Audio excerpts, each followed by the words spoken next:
Hi, I'm Amanda from I Am Baker, and I'm sharing with you today one of my favorite baking secrets, and that's chocolate simple syrup.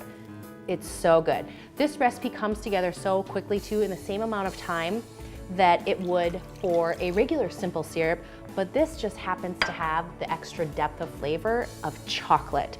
So we are doing a cup of water. This is a cup and a half of sugar, and then I'm doing 2 tablespoons of cocoa powder.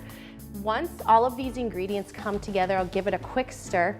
So I have all of these ingredients over a medium to medium-low heat, and once they all come together and come to a boil, I'll remove it from the heat and let it cool to room temperature. And then I'll add in the vanilla, and then you just stir this in by hand with spatula. So how do you use chocolate simple syrup? Well, basically, I just use it on my chocolate cake. And then how much do you use? I use anywhere from 1 to 2 tablespoons, and I just drizzle it right on top.